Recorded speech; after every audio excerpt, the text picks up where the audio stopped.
Hello students, आइए देखते हैं चैप्टर 9 की छठी हेडिंग जल के बारे में, वाटर के बारे में। ध्यान समझिएगा। मैं मनीष गुप्ता अपने चैनल में आपका स्वागत करता हूं। तो आइए दोस्तों स्टार्ट करते हैं जल वाटर के बारे में। सभी सजीवों का एक बृहद भाग जल द्वारा निर्मित होता है।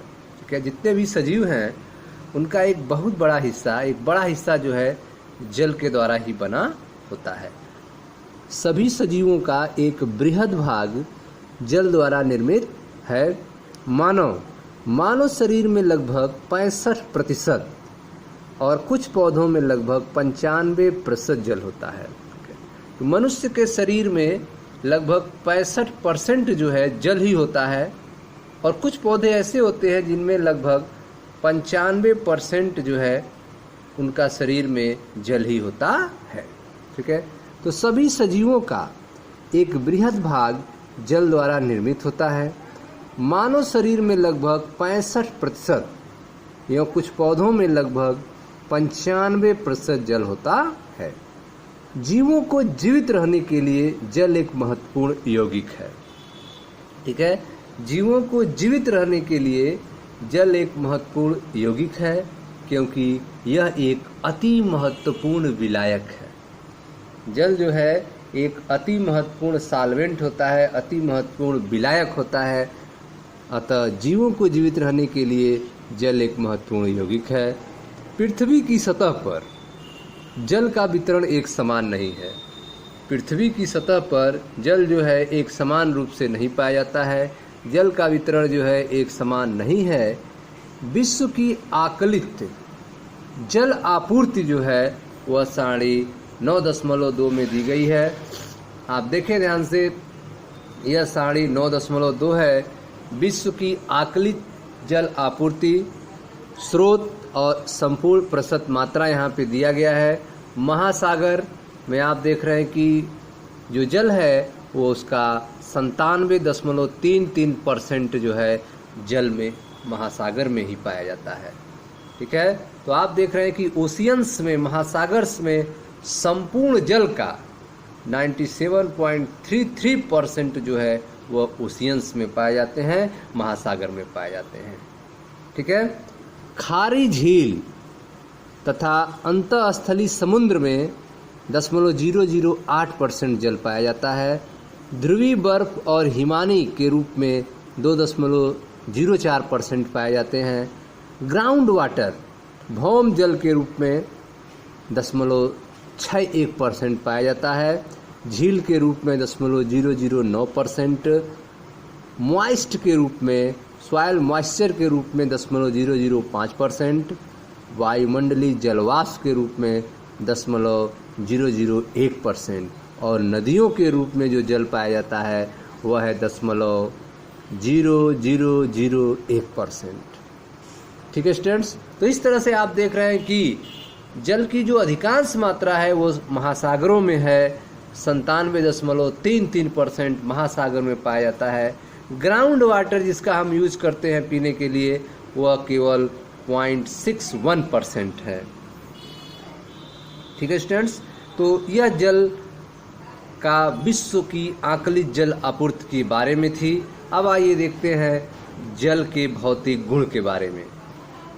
जल एक रंगहीन तथा स्वादहीन द्रव है। ठीक है, जल जो है इसका कोई कलर नहीं होता है, यह कलरलेस होता है, रंगहीन होता है, स्वादहीन द्रव है। जल का कोई स्वाद भी नहीं होता है। अगर जल का स्वाद आ रहा है इसका मतलब उसमें दूसरे आयन्स घुले हुए हैं।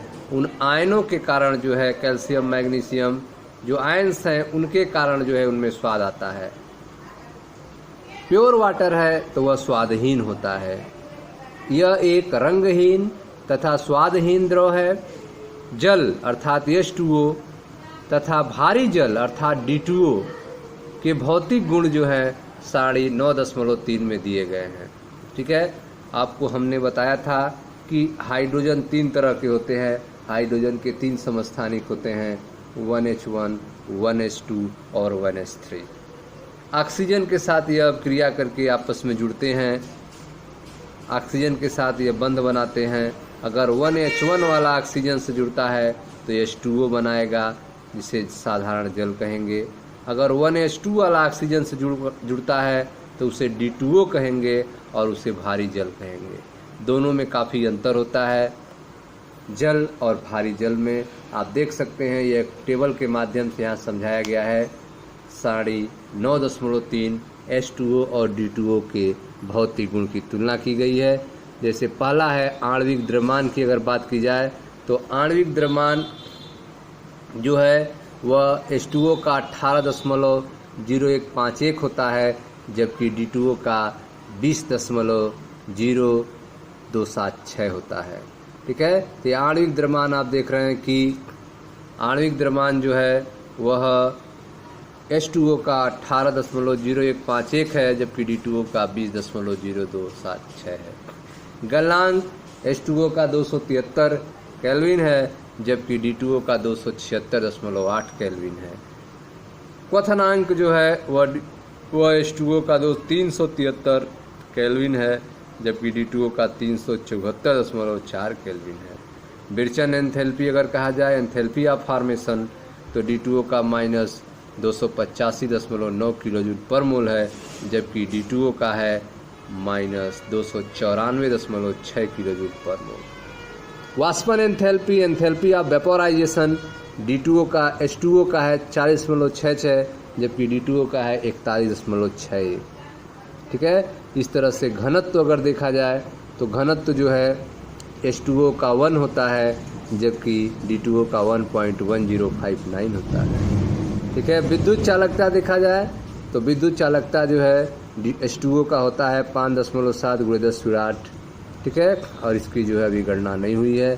तो यह सारी चीज़ें जो है H2O और D2O के भौतिक गुण में डिफरेंट इस सारणी के माध्यम से आप समझ सकते हैं।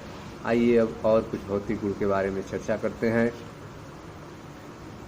संघनित प्रवस्था, द्रव तथा ठोस अवस्था में जल के असामान्य गुणों के कारण जल के अणुओं के बीच विस्तृत हाइड्रोजन बंध का होना है। ठीक है, संघनित प्रवस्था में जल के असामान्य गुण होते हैं। संघनित प्रवस्था में जल के जो हैं असामान्य गुण होते हैं। क्यों होते हैं? क्योंकि जल के अणुओं के बीच विस्तृत हाइड्रोजन बंध पाया जाता है। जल के अणुओं के बीच विस्तृत हाइड्रोजन बंधन होने के कारण संघनित प्रवस्था में जल के असामान्य गुण होते हैं, जब जल द्रव तथा ठोस अवस्था में होता है। ठीक है, तो संघनित प्रवस्था अर्थात द्रव तथा ठोस अवस्था में जल के असामान्य गुणों का कारण जो है वह जल के अणुओं के बीच विस्तृत हाइड्रोजन बंधन का होना है। इसी वर्ग के अन्य तत्वों की, ठीक है, इसी वर्ग के अन्य तत्वों के हाइड्राइड जैसे कि H2S तथा H2SC की तुलना में जल का उच्च हिमांक, उच्च क्वथनांक, उच्च वाष्पन ऊष्मा, उच्च संलयन ऊष्मा का कारण हाइड्रोजन बंधन ही है।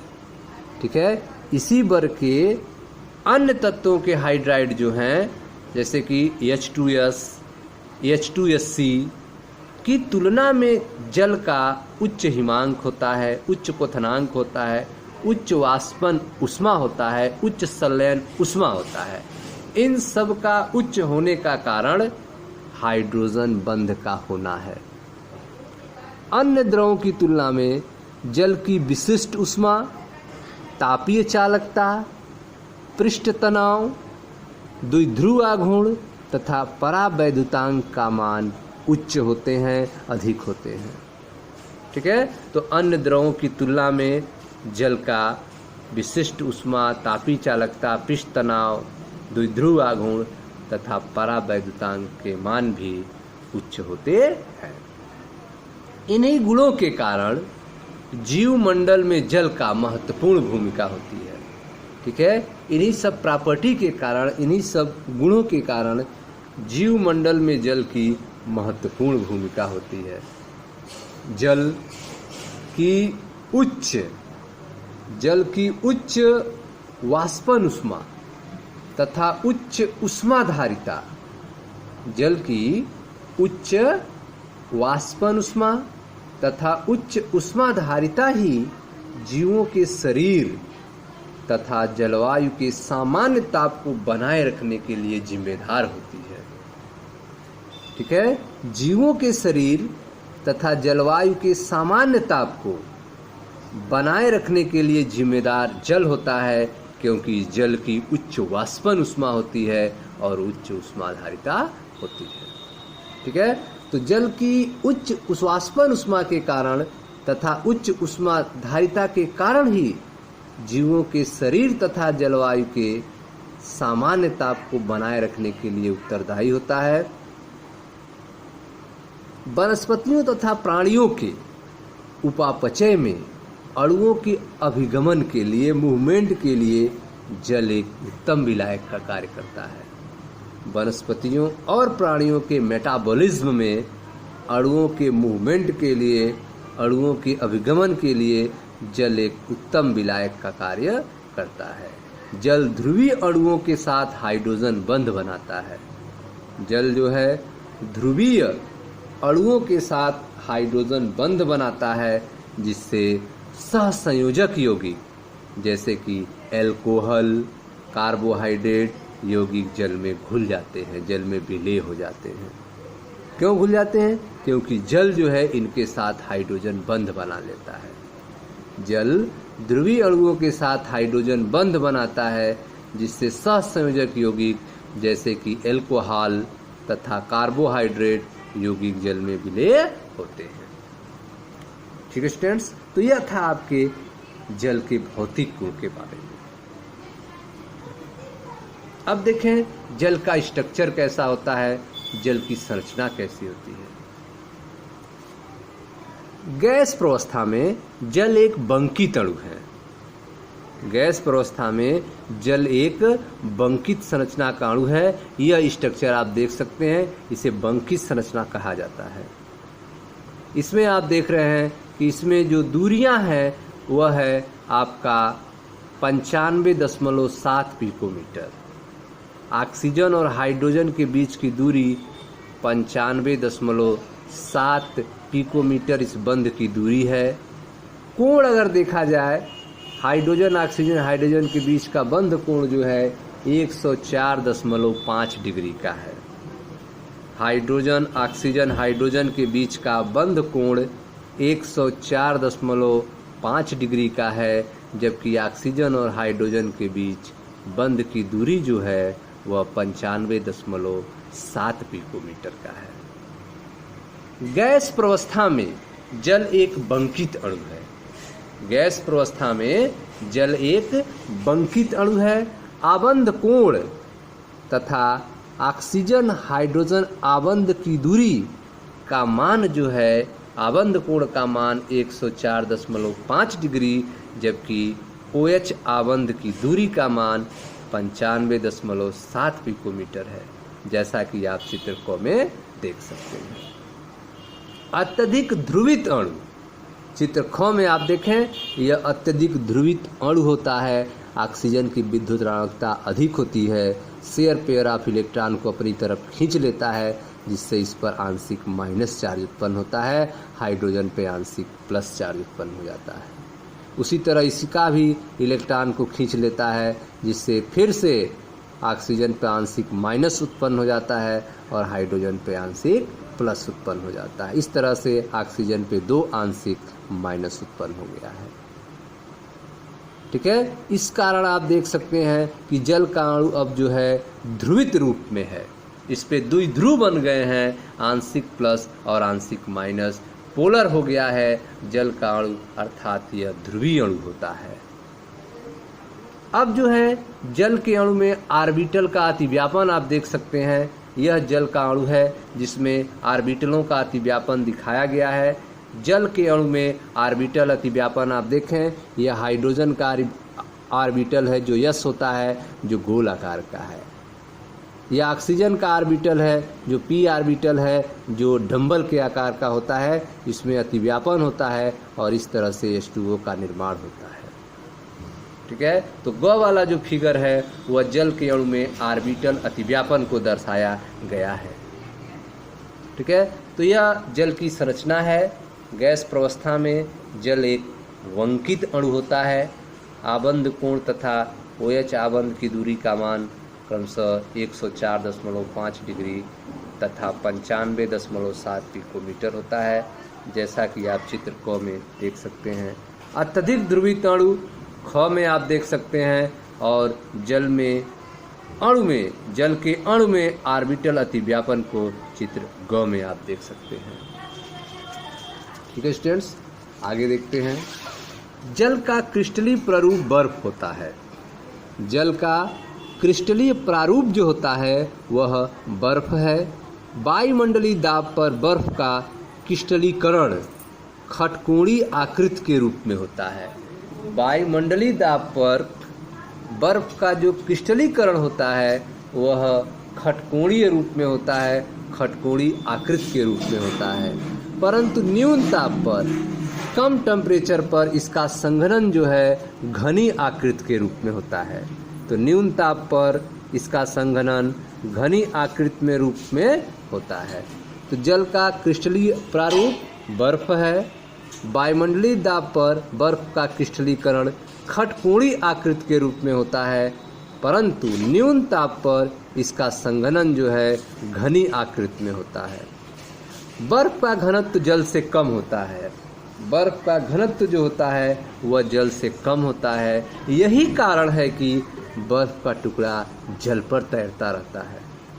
बर्फ का घनत्व जल से कम होता है, इसीलिए बर्फ का टुकड़ा जो है जल में तैरता रहता है। ठीक है, जल का क्रिस्टलीय प्रारूप बर्फ है। वायुमंडलीय दाब पर बर्फ का क्रिस्टलीकरण जो है खटकोणी आकृति के रूप में होता है, परंतु न्यून ताप पर, लो टेम्परेचर पर इसका संघनन घनी आकृति के रूप में होता है। बर्फ का घनत्व जल से कम होता है, इसीलिए बर्फ का टुकड़ा जल पर तैरता है। शीतकाल में झीलों में पानी की सतह पर जमी बर्फ की सतह थर्मल इंसुलेशन प्रदान करती है, उष्मारोधन का काम करती है, ठंडी को नीचे जाने से नहीं देती है, ठंडी को ऊपर ही रोक देती है, जिससे जलीय जीवन सुरक्षित रहता है। यह तथ्य पारिस्थितिकी दृष्टि से अति महत्वपूर्ण है। इकोलॉजिकल पॉइंट ऑफ व्यू से यह तथ्य अधिक महत्वपूर्ण है कि बर्फ जब ऊपरी सतह पे जम जाती है तो यह थर्मल इंसुलेशन का काम करती है, और बाहर की जो ठंडी है वह अंदर नहीं जा पाती है, जिससे अंदर का पानी नहीं जम पाता है और अंदर जो है जानवर जंतु जिंदा रहते हैं। ठीक है, तो शीतकाल में झीलों में पानी की सतह पर जमी बर्फ की सतह उष्मारोधन प्रदान करती है, जिससे जलीय जीवन सुरक्षित रहता है। यह तथ्य पारिस्थितिकी दृष्टि से अति महत्वपूर्ण है। ठीक है, अब देखते हैं बर्फ के स्ट्रक्चर के बारे में, बर्फ की संरचना के बारे में। बर्फ एक अति व्यवस्थित त्रिविम हाइड्रोजन आबंधित संरचना है। बर्फ जो है एक अति व्यवस्थित त्रिविम हाइड्रोजन आबंधित संरचना है। Highly ordered 3 dimensional hydrogen bonded structure. बर्फ जो है वो highly ordered 3 dimensional hydrogen bonded structure है, जिसे चित्र 9.2 में दर्शाया गया है। आप देख सकते हैं यह बर्फ का संरचना है, जिसमें ग्रीन जो आप कलर बॉल देख रहे हैं वे ऑक्सीजन को रिप्रेजेंट करते हैं, और जो हल्का कलर रेड देख रहे हैं वह हाइड्रोजन को रिप्रेजेंट कर रहे हैं। डॉटेड लाइंस जो आप देख रहे हैं वे हाइड्रोजन बॉन्ड को रिप्रेजेंट कर रहे हैं। इस तरह से H2O का स्ट्रक्चर आप देख रहे हैं, और यह H2O जो है बर्फ के रूप में यह स्ट्रक्चर बनाता है। बर्फ एक अति व्यवस्थित त्रिविम हाइड्रोजन आबंधित संरचना होती है, जिसका फिगर आप देख रहे हैं। एक्स किरणों द्वारा परीक्षण से पता चला है कि बर्फ क्रिस्टल में ऑक्सीजन परमाणु 4 अन्य हाइड्रोजन परमाणुओं से 276 पिकोमीटर दूरी पर चतुष्फलकीय रूप से घिरा होता है। ठीक है, एक्स किरण के द्वारा टेस्टिंग पर यह पता चला है कि बर्फ क्रिस्टल में ऑक्सीजन परमाणु जो होता है वह 4 अन्य हाइड्रोजन परमाणुओं से 276 पिकोमीटर की दूरी पर चतुष्फलकीय रूप से घिरा रहता है। हाइड्रोजन आबंध बर्फ में बृहद छिद्र युक्त एक प्रकार की खुली संरचना बनाते हैं। हाइड्रोजन आबंध जो है वे बर्फ में बृहद छिद्र युक्त एक प्रकार की खुली संरचना बनाते हैं। ये छिद्र युक्त उपयुक्त आकार के कुछ दूसरे अणुओं को अंतराकाश में ग्रहण कर सकते हैं। ठीक है स्टूडेंट्स, तो बर्फ के स्ट्रक्चर में आपने देखा कि बर्फ जो है एक अति व्यवस्थित त्रिविम हाइड्रोजन आबंधित संरचना है। एक्स किरणों के द्वारा परीक्षण से पता चला है कि बर्फ जो है, बर्फ के क्रिस्टल में ऑक्सीजन परमाणु जो हैं 4 अन्य हाइड्रोजन परमाणुओं से 276 पिकोमीटर दूरी पर चतुष्फलकीय रूप से घिरा रहता है। हाइड्रोजन आबंध बर्फ में बृहद छिद्र युक्त एक प्रकार की खुली संरचना बनाते हैं। ये छिद्र उपयुक्त आकार के कुछ दूसरे अणुओं को अंतराकाश में ग्रहण कर सकते हैं। ठीक है स्टूडेंट्स, तो यह था बर्फ की संरचना के बारे में। ठीक है, तो आप जल के बारे में पढ़ रहे हैं, जल के भौतिक गुण के बारे में, जल की संरचना के बारे में और बर्फ की संरचना के बारे में। मिलते हैं नेक्स्ट वीडियो में जहां चर्चा किया जाएगा जल के रासायनिक गुण के बारे में। Thank you.